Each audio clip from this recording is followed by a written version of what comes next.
E aí, pessoal, vamos mergulhar direto nesta análise de hoje, porque a gente precisa conversar sobre uma mudança de poder monumental, que literalmente acabou de reescrever as regras daquela cadeia global de suprimentos de tecnologia que a gente mal vê, mas que faz o mundo girar. Hoje, nós vamos destrinchar a TSMC, a gigante lá de Taiwan que simplesmente fabrica os chips mais avançados do planeta. Uma reviravolta recente nos bastidores deles deu uma baita chacoalhada nas estruturas do Vale do Silício, e é exatamente isso que a gente vai desvendar agora. Pensa no seguinte, por mais de uma década, a Apple reinou absoluta. Eles eram os donos do pedaço, a líder indiscutível das linhas de fabricação da TSMC. Todo santo ano, aqueles volumes absurdos de chips para iPhones e iPads garantiam à empresa o tão cobiçado tratamento VIP. Mas acreditem ou não, um novo campeão tomou a coroa repentinamente. O próprio CEO da NVIDIA, o Jensen Huang, confirmou que a empresa dele superou a Apple e se tornou a maior cliente da TSMC. E o mais louco? Ele comentou que isso foi, na verdade, o cumprimento de uma promessa que ele tinha feito anos atrás ao próprio fundador da fabricante taiwanesa. Então, como exatamente a era da IA mudou esse jogo e fez a NVIDIA ultrapassar a Apple? Bom, é uma virada de chave tanto no mercado. Essa mudança marca o fim absoluto daquela dominância que o smartphone tinha sobre as prioridades de fabricação de semicondutores. A ascensão da NVIDIA está sendo puxada por uma demanda global por GPUs de inteligência artificial que beira o insaciável. E existe um contraste financeiro absurdo entre essas duas eras. Na década de 2010, o mercado mobile dependia de vender um volume gigantesco de aparelhos, certo? Mas tinha um limite claro, o nosso bolso. Existe um teto do quanto a gente está disposto a pagar por um celular. Agora, a corrida armamentista corporativa pela IA opera uma escala de bilhões investidos em data centers. As gigantes da tecnologia estão com os bolsos sem fundo, dispostas a gastar cifras colossais para garantir a soberania em inteligência artificial. Simplesmente não tem um teto de gastos no momento. E o que significa, na prática, ser o cliente prioritário? Basicamente, é o passe VIP. É a empresa que garante o primeiríssimo acesso às tecnologias e às formas de fabricação mais avançadas e lucrativas da TSMC. E como os processadores de IA da NVIDIA têm margens de lucro absurdamente altas, os rumores fortes do mercado dizem que a Apple está perdendo essa prioridade histórica. Uma posição que, vamos ser sinceros, eles não estão nem um pouco acostumados a ceder. Com as fábricas lotadas fazendo chips de IA, a TSMC supostamente já está até aumentando os preços de produção para o seu antigo cliente número 1. Mas para entender como esse ecossistema incrível foi construído e como ele aguenta uma mudança de bilhões de dólares de forma tão rápida, a gente precisa falar sobre o cérebro por trás da máquina, o lendário Morris Chang. A história do Morris Chang passa longe do convencional. Quando a grande maioria das pessoas está lá pensando em se aposentar, ele foi e fundou a TSMC. Ele tinha 55 anos de idade, depois de já ter feito uma carreira inteira nos Estados Unidos. A ideia dele no começo era ousada e até deu prejuízo por anos. Ser uma fundição dedicada, focada só em fabricar o design de outras empresas. Mas o detalhe que eu acho mais fascinante rola em 2009. No meio de uma crise econômica global, aos 78 anos de idade, o Chang volta ao cargo de CEO.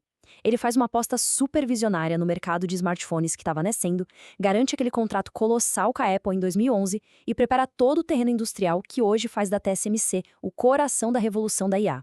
E o resultado prático dessa visão genial do Chang é simplesmente inegável. Hoje, a TSMC fabrica impressionantes 53% dos semicondutores do mundo. O concorrente mais próximo, a Samsung, tem cerca de 17%. Ou seja, isso faz da TSMC não só uma corporação gigantesca, mas uma peça literalmente insubstituível na infraestrutura de tecnologia do nosso planeta. E claro, toda essa revolução de clientes e tecnologias gerou um impacto financeiro, no mínimo, assustador. Essa mudança pesada de foco dos telefones para data centers criou uma bonança histórica sem precedentes. O impacto se resume a esse número formidável, 35,3 bilhões de dólares. Esse é o lucro líquido projetado e reportado apenas para o ano fiscal recente, superando todas as estimativas. E isso foi impulsionado diretamente e quase que exclusivamente pela demanda insaciável por poder de processamento para IA. O salto na receita que eles tiveram é vertiginoso. A TSMC saltou de 69 bilhões de dólares de faturamento em 2023 para absurdos 88,27 bilhões em 2024. É o tipo de coisa que prova definitivamente uma regra de ouro. Quem controla o hardware mais avançado, fundamentalmente controla o futuro de toda a computação global. Só que garantir esse futuro brilhante exige jogar uma partida de xadrez geopolítico de alto risco. E adivinha, o tabuleiro principal dessa partida agora é no deserto americano, lá no Arizona. O ponto crucial aqui é que construir fábricas de ponta no Arizona não é só uma questão de buscar mais espaço para produzir ou tentar ganhar um lucrinho a mais. Longe disso.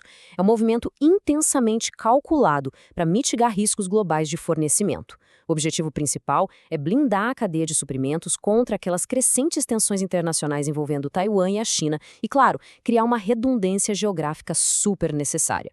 A escala dessa expansão nos Estados Unidos é titânica. O investimento atual da TSMC por lá bate a casa dos 165 bilhões de dólares. E olha que estimativas do setor apontam que isso ainda pode chegar a 250 bilhões. A estratégia de longo prazo deles é basicamente clonar o modelo daquele parque científico massivo que eles têm em Hsinchu, mas colocando tudo no meio da cidade de Phoenix. Mas como vocês devem imaginar, replicar o ecossistema taiwanês nos Estados Unidos esbarra em obstáculos imensos. A TSMC já bateu de frente com 4 desafios bem complicados no Arizona. Uma complexidade regulatória gigante, muita lentidão para processar vistos, uma escassez severa de mão de obra qualificada e, obviamente, restrições pesadas de infraestrutura. Afinal de contas, achar água puríssima, que é vital para o processo de fabricação de chips, no meio de um deserto árido, chega a ser uma ironia logística, né? De todos esses problemas, o capital humano é de longe o maior gargalo. Para conseguir dar o pontapé inicial na fábrica, a TSMC teve que trazer mais de 1.000 engenheiros de Taiwan voando com um contrato de 3 anos. E a questão crítica é que esses contratos já estão quase expirando, e o mercado americano continua sofrendo para fornecer o talento hiper especializado que eles precisam para substituir ou expandir essa galera. Juntando o alto custo de construção com essa falta de pessoal, já dá para saber que fabricar no Arizona vai ser notavelmente mais caro do que em Carlão. Mas apesar de toda essa dor de cabeça, a excelência operacional da TSMC falou mais alto. Relatórios super recentes mostraram que a instalação da fase 1, lá no Arizona, que trabalha com a tecnologia de 4 nanômetros, está surpreendentemente à frente das expectativas. Eles conseguiram fazer a produção em massa funcionar logo na primeira tentativa. Isso ajudou a reverter as perdas iniciais e alcançar a lucratividade bem mais rápido. É um testemunho real da capacidade técnica incomparável que essa empresa tem. Então, olhando para o cenário geral, fica claríssimo que a economia global de tecnologia pivotou de forma decisiva. Nós deixamos para trás a era onde o volume de consumo da Apple ditava as regras e entramos com os 2 pés na era da Nvidia, que é focada nessa ambição ilimitada da inteligência artificial em escala corporativa. A infraestrutura invisível que sustenta o nosso mundo digital definitivamente mudou de dono, pelo menos por enquanto. E pessoal, para continuar desvendando as forças poderosas que movem a tecnologia e o comércio global, não se esqueçam de se inscrever no canal. A gente sempre traz essas análises detalhadas para garantir que vocês entendam exatamente como as redes invisíveis do nosso mundo funcionam. E eu vou me despedir, deixando essa provocação final para a gente pensar se um dia todo esse frenesi e os investimentos estratosféricos no setor de inteligência artificial derem uma esfriada. Será que a Apple ainda tem o poder de recuperar o trono dela nas fábricas da TSMC? Ou será que a hierarquia do hardware global mudou para todo sempre e o reinado da Nvidia está só começando? Vamos continuar acompanhando isso de perto. Valeu pela companhia e até a próxima análise.